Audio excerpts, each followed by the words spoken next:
monsieur. C'est ce terroriste de Mandela, le relâché. Souvenez-vous de ce jour, les gars. C'est le jour où notre pays a mal tourné. 27 ans pour avoir dit non à l'injustice. 27 ans pour avoir défendu la simple idée que son pays appartenait à tous ceux qui l'habitaient. 27 ans pour avoir résisté à la soumission.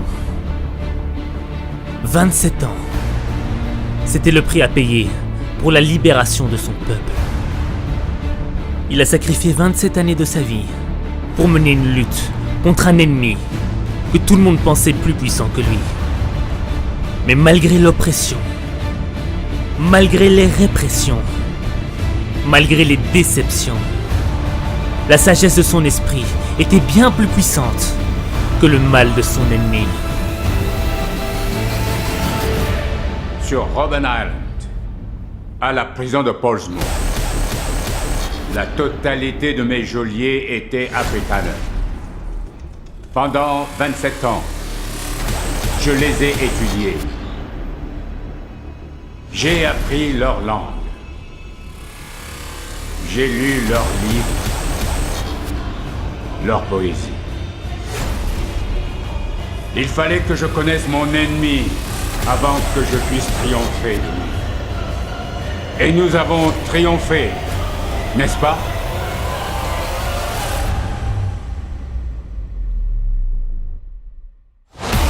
Lorsque ses ennemis l'ont mis en prison, il n'était pas enfermé. Il était libre, libre dans son esprit. La première libération est celle de soi-même. On se libère en éduquant son esprit. Deviens maître de ton esprit et tu seras maître de ton destin. Mais lorsque tu as été victime de l'injustice, comment ne pas te venger de celui qui t'a opprimé? Comment ne pas lui faire payer ses moqueries? Comment pardonner à son ennemi? Si dur que cela puisse être, la question n'est pas comment. La question est pourquoi pardonner à son ennemi.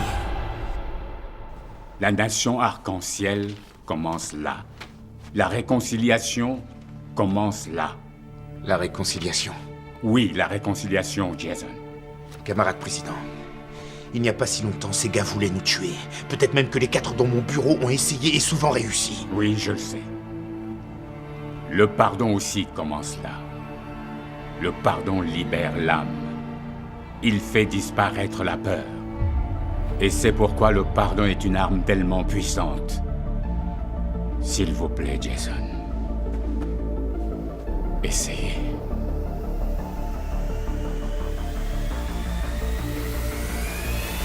Nous devons être meilleurs que ça.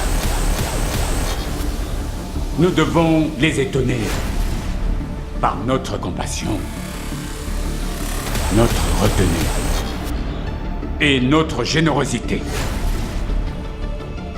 Je sais. Autant de choses qu'ils nous ont refusées. Mais ce n'est pas le moment de s'adonner à de petites vengeances. C'est le moment de bâtir notre nation en se servant de chaque brique à notre disposition. À présent, toi qui connais son passé, que vas-tu faire de ton avenir? Sachant qu'il a perdu 27 années de sa vie, es-tu prêt à vivre chaque jour comme si c'était le dernier? Sachant qu'il s'est sacrifié pour un idéal, es-tu prêt à te sacrifier pour devenir l'acteur de tes rêves? Sachant qu'il n'a pas éteint le feu par le feu, es-tu prêt à éteindre la flamme de la violence par la sagesse? Sachant qu'il a été le maître de son esprit, es-tu prêt à devenir le maître de ton destin? Aujourd'hui, ce n'est pas ta vie que tu dois vivre. Non! C'est ton destin que tu dois vivre. Vivre son destin, c'est lutter contre ses souffrances. Vivre son destin, c'est résister au mal qui est en toi. Vivre son destin, c'est vivre ses rêves. Quelle est ta destinée?